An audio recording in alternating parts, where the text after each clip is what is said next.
sebelum masuk ke episode pertama podcast kali ini, kita kenalan dulu ya.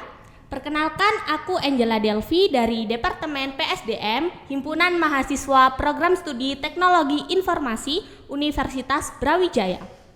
Nah, podcast ini merupakan salah satu program kerja dari Himpunan Mahasiswa Program Studi Teknologi Informasi. Oke, untuk tema episode pertama ini adalah Get to Know HMPSTI. Nah, nggak perlu lama-lama ya, kita langsung aja kenalan ke narasumber hari ini, yaitu Kahim dan Wakahim Himpunan Mahasiswa Program Studi Teknologi Informasi. Oke, boleh dong Kak kenalan dulu. Oke, aku kenalan duluan ya. Oke. Jadi perkenalkan, nama saya Gede Kasamdana Putra dari Bisnis Digital dan E-commerce. Pada periode ini saya diamanahi sebagai Ketua Himpunan Program Studi Teknologi Informasi Fakultas Vokasi Universitas Brawijaya. Dan ada partner saya nih, samping saya. Oke, halo. Kenalin ya, nama aku Iskia Rohmah. Aku dari Film dan Televisi Angkatan 22.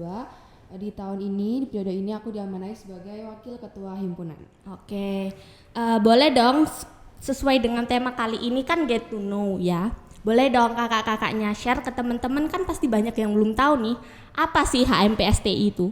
Boleh. Nah, santai aja ya. Ya. Jadi Himpunan HMPSTI, Himpunan Mahasiswa Program Studi Teknologi Informasi.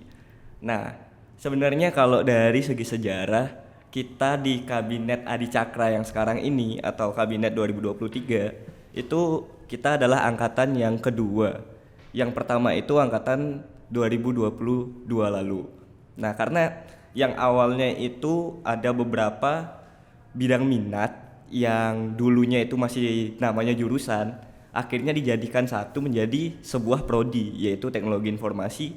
Maka terbentuknya Himpunan Teknologi Informasi ini yang menaungi 4 bidang minat. Dan kedepannya mungkin bidang minat udah dihapuskan, mungkin ya jadinya sekarang tetap jadi satu kesatuan di Teknologi Informasi. Nah, Oke, yang selanjutnya nih, di HMPST itu ada departemen apa aja sih? Kan pasti banyak yang belum tahu juga kan. Boleh dong sebutin salah satu departemen dan prokernya yang paling menarik.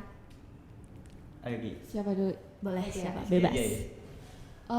Ini salah satu apa mau semuanya? Boleh salah satu yang paling menarik nih, yang dalam waktu dekat ini ada kalau kejutan dalam atau waktu apa? dekat ini, proker yang paling terdekat ini ada test planner dari departemen kalian, departemen PSDM. Nah, terus kalau untuk departemen-departemen yang lain sekalian aku kenalin juga ya. Di HMPST ini ada juga departemen Advokesma, terus ada Puskominfo, ada Ekonomi Kreatif, terus juga ada Humas sama tadi DEB. berapa ya? Oh ya itu. sorry lupa, sama minat bakat. Oke. Nah, untuk kalian sendiri nih sebagai Kahim dan Wakahim nih ya, kan banyak tuh rumor-rumor yang kayak organisasi tuh bikin akademik turun atau apa. Menurut kalian sebagai Kahim dan Wakahim ini, seberapa penting sih ikut organisasi itu? Boleh dong. Dari aku dulu ya. Iya. Oke. Nah, kalau ini menarik nih, Iya. kalau masalah akademik dan organisasi ya. Jadi sedikit cerita ya. Saya itu emang dari semester 1 sampai semester sekarang udah mau melanjak semester 5 itu masih ikut organisasi. Sedangkan di semester 6 itu udah TA gitu dan akhirnya lulus gitu. Jadi masa-masa perkuliahan saya itu isinya organisasi mulu, mulai dari himpunan, BEM, fakultas, terus dan kepanitiaan-kepanitiaan yang lain, dan juga ada organisasi yang ekstra, maksudnya eksternal dari UB. Nah, seperti itu. Jadi kalau dibilang lebih penting akademik atau organisasi, apakah sibuk atau seperti apa, itu sama-sama penting sebenarnya. Oke. Karena kembali lagi tergantung tujuannya mereka kuliah itu Gimana? tujuannya apa gitu. Kalau apakah mereka nyari relasi kah, atau emang kuliah itu mau nyari akademiknya, mau nyari ilmu, dan juga mungkin ada yang pengen kuliah biar dapat kerja, mungkin menambah karirnya yang lebih bagus. Nah, dengan sebenarnya kalau misalnya kita saut pautkan organisasi dengan sebuah akademik itu sama-sama berkolerasi sama pentingnya. Iya, benar. Karena di mana kita di akademik di perkuliahan itu kadang enggak dapet soft skill gitu loh, apalagi masalah public speaking dan problem solving yang seperti itu. Dan sedangkan yang di organisasi itu kita dapat banget, dan mental kita itu dilatih parah di organisasi, karena di sebuah organisasi itu pasti ada namanya masalah, dan masalah itulah yang membuat kita struggle dan mendapat gimana caranya sih mikir biar bisa selesai clear, mulai dari yang pengajuan dana yang susah atau dimana nyari dana buat proker inilah, gimana cara memodehi mahasiswa inilah itulah. Nah tapi kembali lagi tergantung tujuannya mahasiswanya itu, tujuannya kuliah itu apa gitu. Kalau dari aku itu aja sih. Mungkin Kalau Iski. dari Kak Iski sendiri sebagai wakahim gimana nih? Oke, panggil Iski aja ya. Iya. Kalau menurut aku setuju sama pendapatnya Kak Sam. Kurang lebih semuanya udah mencangkup, apa yang diomongin Kak Sam itu udah mencangkup semuanya. Tapi kalau lebih penting mana, yang pasti karena tujuan aku pertama itu buat kuliah, ya aku ngutamain kuliah ya. Kalau organisasi ini aku ikut itu yang pertama ya kayak pengen nambah relasi aja buat aku. Terus juga lewat beberapa kayak proker-proker kita dan semuanya itu bisa juga nanti kayak berguna buat aku di dunia kerja gitu loh menurutku. Nah asal kalau masalah sibuk atau enggaknya itu kan pintar-pintar kita ngebagi waktu aja ya. Nah gitu sih. Oh, aku mau ada tambahan lagi. Boleh. Oh, nambahin gininya Iski. Kalau sih ya bener banget yang dibilang sama Iski. Nah, kalau semisal kita ikut organisasi ini, itu kemungkinan besar nanti ke depannya di dunia kerja itu bakal berguna banget. Apalagi ntar di CV atau di resume kalian itu, wah banyak pengalaman organisasi ini jadi ini, terus pernah megang broker ini, wah banyak lah. Jadinya bisa jadi bahan pertimbangan lah buat masa depan kalian gitu. Jadi kalau bisa juga nanti kalau masalah akademik kan sekarang udah ada kampus Merdeka ya kan, Iya. MSIB itu kan. Nah, gimana sih caranya kita beranjak buat ke MSIB itu? Salah satunya dengan cara kita ikut organisasi, menambah pengalaman, karena yang daftar MSIB itu nggak dikit gitu loh.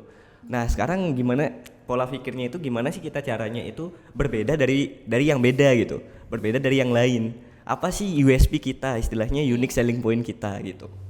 Kalau dari aku itu tambahannya. Oke, balik lagi nih ya ke time management. Sebagai kahim dan wakahim nih pasti sibuk banget kan, ya kan? Sebagai yang bisa dibilang sebagai orang yang penting juga kan di himpunan ini. Dari kalian sendiri nih gimana cara bagi waktu antara kuliah sama himpunan ini? Atau bisa dibilang kuliah sama organisasi? Oke. Ki, tidur sehari sih berapa jam? Waduh, kalau kita lagi sibuk ya bisa diperkirakan sendiri lah. Kalau misalnya masalah time management sih tergantung, mungkin kita juga harus belajar masalah time management ya kalau misalnya ikut organisasi, biar balance gitu antara perkuliahan kita dan juga jalannya organisasi kita gitu.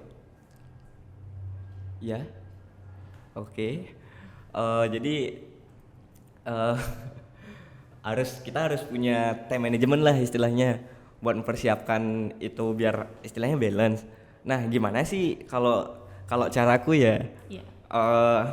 Mengatur atau time manajemenku untuk membagi antara akademik, terus belum lagi organisasi, belum lagi aku ada magang sekarang gitu kan. Pasti banyak kan. Nah itu kalau aku sih biasanya ya aku pecah jadi 4. Jadi important non important, rasanya urgent, important not urgent, urgent, important not important, dan not urgent. Oke. Jadi mendesak dan penting tapi nggak mendesak, terus nggak mendesak dan nggak penting, dan ada mendesak tapi nggak penting. Nah itu biasanya aku bagi itu. Nah kadang juga sih kayak seharinya itu biasanya kita kan kalau misalnya udah terlanjur mager ya pasti mager-mageran kan. Iya pasti. Nah, Jiwa mager. Nah Kalau kalau tipsku sih gimana caranya biar produktif itu, kalau aku selalu mau fokus atau mau kerja itu aku kayak harus jauh dari kasur gitu. Kalau ketemu kasur soalnya pasti bakal molor gitu, pasti bakal tidur gitu. Soalnya kayak ada magnet gitu ya ke dalamnya. Iya, benar banget. Menarik gitu. Ayo tidur saya mau tidur. Rebahan Udah tidur. rebahan tidur. Padahal seharinya kalau misalnya padat banget itu bisa tidur cuma 4 jam, 6 jam, 5 jam gitu. Wah. Coba ya balik lagi kan.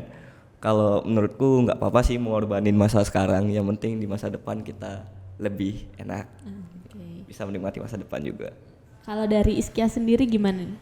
Kalau dari aku ya kayak tadi ya kurang lebih juga sama yang dibilang Kasem. Cuma kalau aku biasanya aku itu tentuin dulu kayak deadline yang paling dekat itu yang mana, yang aku kerjain duluan antara yang di kampus sama yang di organisasi. Kalau emang lebih urgent di organisasi mungkin aku duluin, tapi tetap yang di kampus tuh juga nggak aku lupain gitu. Tapi terus bener juga apa yang dibilang Kasem tadi, kalau udah di kamar itu sebenarnya kan kayak nyaman ya buat ngerjain tugas di kamar, tapi kadang kayak ngantuk terus jadi males gitu. Ya biasanya sih aku kalau ngerjain tugas kayaknya lebih produktif kalau di luar gitu-gitu juga. Kayak nyari suasana baru juga. Betul banget. Nah, untuk selanjutnya nih sebagai Kahim dan Wakahim, ada nggak goals ke depan yang belum tercapai selama menjabat di periode ini di HMPSTI? Boleh dong. Apa nih goals lagi? Kalau dari aku kayaknya belum ada ya. Saya masih baru nih. Kalau dari aku sih ini kan kita organisasi intra kampus ya. Jadi goalsnya cuma kecil aja, sederhana aja. Apa tuh? Mewadahi mahasiswa. Karena dari kita untuk kita. Dari mahasiswa untuk mahasiswa. Udah itu aja sih goalsnya buat 1 periode ke depan. Sejauh ini udah tercapai belum? Sekarang udah. Beberapa program udah jalan. Oke. Nah, kalau dari kalian sendiri nih, keuntungannya ikut organisasi selama di kampus tuh apa? Keuntungan kan banyak banget tuh pasti yang penasaran. Keuntungannya tuh apa emangnya gitu? Nah, Iski mungkin dikasih tahu mungkin teman-temannya Boleh. nanti. Temennya tuh pasti sharing. Pasti. Apalagi maba-maba nih. Iya. Keuntungan kalau dari aku kan ini aku belum selama Kasem ikut Iya. organisasi ya. Kalau sejauh ini selama kurang lebih berapa ini ya? 2 semester. Itu aku yang pertama kan aku dulu masih staf muda. Iya. Nah, itu keuntungannya waktu itu aku lebih kenal ke kakak tingkat. Terus jadi kayak kalau semisal aku ada butuhnya, itu kan aku udah kenal jadi aku enak gitu loh mau minta tolong. Terus kalau ini sekarang aku jadi Wakahim ini dan partnernya itu kebetulan Kasem dan dia tuh baik banget kayak sharing semua pengalaman dia ke aku. Iya. Nah, jadi dari situ itu kayak bagi aku itu sebuah keuntungan. Karena aku tuh tahu gitu loh. Kalau meskipun aku nggak ngalamin tapi aku jadi tahu gimana caranya nyelesain masalah gitu dari Kasem gitu-gitu. Terus beberapa hal lain ya kayak kalau proker kayak gitu kan, terus ada sulit-sulitnya buat pengajuan dan segala macam itu kan juga ada dampak baiknya buat aku untuk kedepannya. Kalau misal aku ngadepin kesulitan gitu. Oke. Nah, kalau misalkan nih pasti ada suka dukanya dari ikut himpunan atau ikut organisasi ini. Boleh dong di-spill suka dukanya ikut organisasi itu apa? Kasem nih pasti banyak nih. Apa sukanya apa? Waduh, gak ada sukanya. Ya sukanya ya kita kan dapat bareng-bareng gitu, dapat momen yang dimana kita mungkin di kedepannya itu nggak bisa kayak gini lagi karena udah pada fokus masing-masing kan. Jadi kita di sini itu dimana waktunya atau timingnya lah ini buat show up. Inilah panggung kita, panggung istilahnya awalan kita untuk kedepannya itu gimana gitu, untuk di di jenjang lebih jauh lagi. Nah di sini kita bisa mengasah skill kita, terus relasi kita juga diperbanyak. Karena apa? Karena di kerja nanti kalau udah kerja itu bakal relasi bakal sempit karena ya relasinya ya itu aja paling di satu perusahaan, dan juga kita juga waktu juga agak terbatas karena ada paksaan untuk bekerja dan kawan-kawannya. Sukanya itu, tapi dukanya ya kalau dibilang capek ya pasti capek, kurang tidur ya pasti kurang tidur, Pasti itu. pasti. Nah itu konsekuensi sih, konsekuensi kita yang dimana kita udah berkorban untuk masa kini untuk masa depan kita gitu. Daripada ntar kita di sini santai-santai, ntar di masa depan kaget gitu kan, lebih gak enak lagi kan. Dunia kerja apalagi kan. Iya. Oke, nah kalau di HMPSTI ini sendiri kan departemennya banyak, anggotanya juga banyak. Kan pasti ada tuh anggota-anggota yang kayak sulit diatur. Gimana tipsnya ngatur anggota yang emang benar-benar susah dikasih tahu? Gimana Kak Sam? Gimana tuh? Oke. Kalau di HMPSTI sendiri ya ada 6 departemen dan total ada 68 anggota ya totalnya segitu. Nah pasti kan ada juga yang beberapa yang istilahnya kayak batu, keras kepala dan kawan-kawan gitu lah, seperti itulah. Nah kalau menurutku itu cara menyelesaikan masalahnya itu kita nggak boleh terlarut-larut lah dengan masalah. Bahwasanya istilahnya masalah itu pasti ada. Iya, benar. Di setiap apapun, di kehidupan apapun, anjing aja kadang punya masalah juga. Jangan jauh-jauh, anjing aja punya masalah juga gitu. Nggak makan lah, kurang makan lah, seperti itulah. Nah jadi kita tergantung kita responnya aja sebenarnya. Iya benar. Nah sekarang responnya apakah kita mau responnya pakai emosi atau kita mau ngasih solusi. Nah seperti itu. Jadi kita mediasi dulu apakah apa sebenarnya yang dipermasalahkan dan apa yang bisa dijalan keluarkan. Jangan istilahnya jangan nyari kambing hitam lah untuk disalahkan. Ya di sini kan namanya organisasi, kita kerja bareng, itu kalau satu salah semua salah. Oke. Jadi kita harus cari solusinya bareng-bareng, gimana caranya biar enak gitu. Sebenarnya seperti itu. Nah sama lagi satu tips nih, tipsnya itu kalian yang para anggota organisasi atau ntar calon anggota yang ikut organisasi ini, itu kalian sih minimal menerapkan stoikisme sih. Soalnya itu bakal penting banget sih, karena ada kalau di stoikisme ya, sedikit explain itu, di stoikisme itu ada beberapa hal yang kita bisa kendalikan dan ada beberapa hal yang tidak bisa kendalikan. Yang bisa kita kendalikan ya seperti ini. Ya prepare lah, persiapan hari ini mau ngapain aja.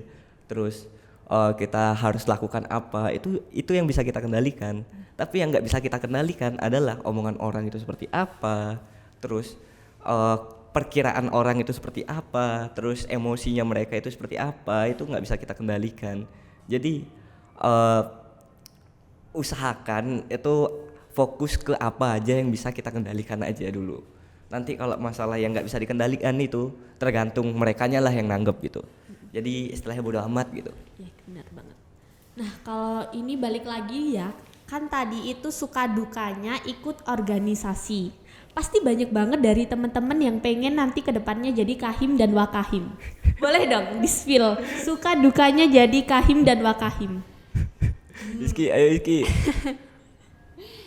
Kalau bagi aku sendiri ya, kalau dari sukanya sejauh ini ya suka aja sih, kayak ketemu sama kalian-kalian, kenalan gitu, itu termasuk bagian-bagian senangnya gitu.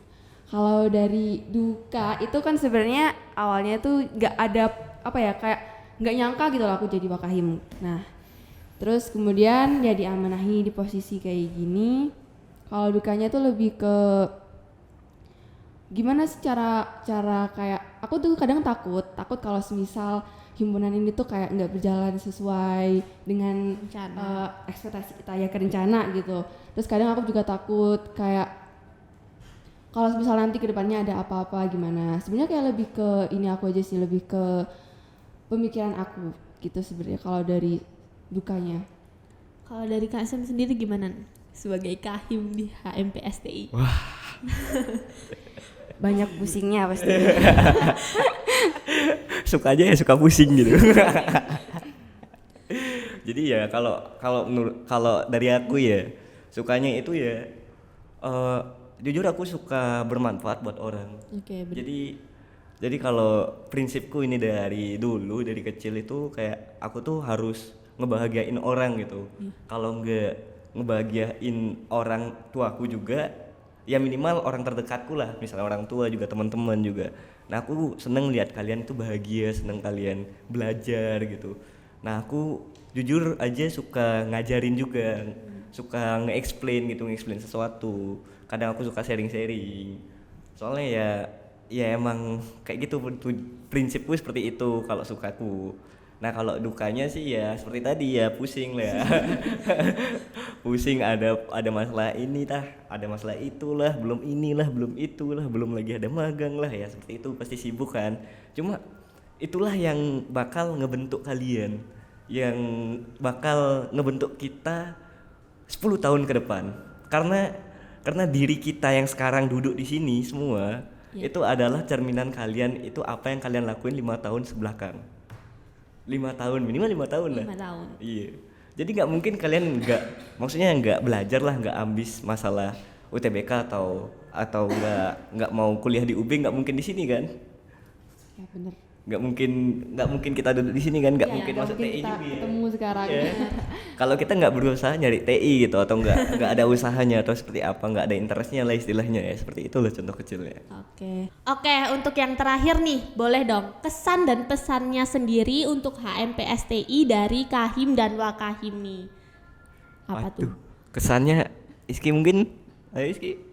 Kalau dari aku ya, pesannya aja buat anak-anak HMPSTI, staff-staff yang lain yang kayak mungkin masih belum merasa jiwanya itu di HMPSTI, ya lebih aktif lagi buat kita, karena kan di kayak bulan-bulan terdekat itu kita mau ada proker-proker gede yang pastinya butuh banget kerjasama dari kalian semua gitu. Terus kalau Kasem mau nyampein apa? Kesan dan pesan Atau buat anak TI? Kalau untuk anak TI semangat kuliahnya. Karena udah mau UAS kan kita ini. Iya kan? Udah mau UAS. Nah, jadi ingat tujuan kuliah kalian itu apa, kerjain, tekuni selama kalian masih bisa. Terus untuk teman-teman kabinet Adicakra ya semakin semangat lagi, kinerjanya makin ditingkatin lagi, dan yang masih merasa kayak aku nggak ngapa-ngapain itu dirubahlah mindsetnya, jadi aku ini harus ngapa sih gitu, bukan aku itu nggak guna banget di himpunan gitu, tapi aku ini harus ngapain sih di himpunan gitu. Jadi kan istilahnya harus istilahnya mereka ada kayak iya ya aku harus ngapain ya sekarang ya, terus ada proker apa ya habis ini ya gitu kan, jadi mikir kan. Iya benar. Nah itu sih kalau menurutku ya itu aja dari aku, mungkin semangat. Akhir kata semangat. Benar, semangat ya buat Semangat. semuanya, buat kita. Semangat Adicakra. Semangat juga anak-anak TI. Oke, sekian podcast episode pertama ini. Mohon maaf kalau ada salah kata. Sampai bertemu di podcast berikutnya. Bye. Sampai jumpa lagi. Dadah.